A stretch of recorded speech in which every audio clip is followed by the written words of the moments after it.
Vidéo un peu spéciale aujourd'hui, je vous emmène faire mon test de FTP avec moi.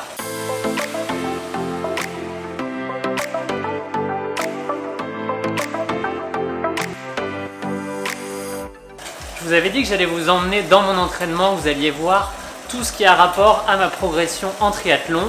Et bah aujourd'hui, j'en suis rendu à l'étape du test pour voir quel est mon niveau sur le vélo. Le test de FTP, c'est un peu comme le test VMA en course à pied, mais là on ne vise pas à chercher la VMA, la puissance maximale aérobie, mais plutôt le seuil anaérobie, le seuil lactique.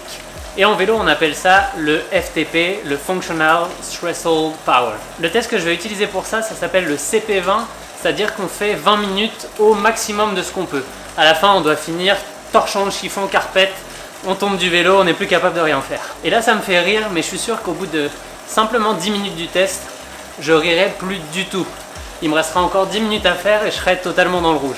C'est à peu près comme ça que ça se passe régulièrement sur ce genre de test. Là, pour l'instant, tout va bien. J'en suis à l'échauffement. On est à 130 watts, ce qui est à peu près la moitié de ma FTP, donc c'est facile.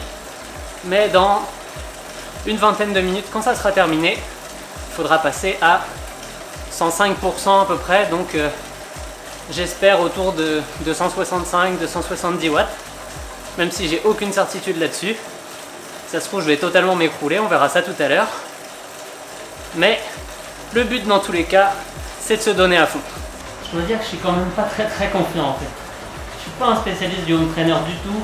Ça fait 2 ans que je roule que l'été et l'hiver je fais pas grand chose. J'ai vraiment peur de ce test. Si on sait qu'on a donné le maximum, on sait qu'on a fait ce qu'il fallait pour ce test dans tous les cas. Allez, let's go, c'est parti!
Coach, là tout de suite, je te déteste.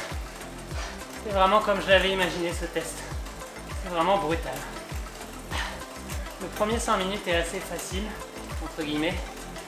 Le deuxième 5 commence déjà à brûler les cuisses. Et à partir de 10 minutes,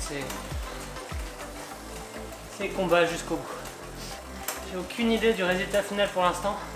Je vous le dirai après. Je pense que c'est pas mal. Je suis parti conservateur comme il faut faire. J'ai accéléré un peu au bout de 5 minutes. Et je pense que j'ai tenu jusqu'à 15, 16, 17, je sais plus. Et après je commençais à faire comme quand on est cuit, c'est-à-dire allez, on se remotive, on accélère, ça redescend tout doucement. On se remotive, on accélère, ça redescend tout doucement. Je pense que la moyenne à la fin, on a pris un coup. Mais au global, ça doit être pas trop mal. Ouh, content de l'avoir terminé. Save ou pas? Ah oui, on va sauver. Non, c'est énorme. On avait estimé ma FTP à 260 watts avec Bart. Et le logiciel me dit que ma nouvelle FTP est de 260 watts. Fidèle à ma réputation, quand j'étais coureur sur piste, on m'appelait le métronome. C'est-à-dire le gars qui va jamais vite mais qui respecte toujours les allures. Et ben on y est. Ça valait le coup. Un beau test de 20 minutes à effort max pour rien changer en fait. Mais au moins cette fois on est sûr qu'elle est bonne et je vais pouvoir m'entraîner avec cette valeur là pendant tout l'hiver. Yes. Je vais aller finir de décéder sur le canapé maintenant. Allez, à la prochaine pour une nouvelle vidéo les addicts.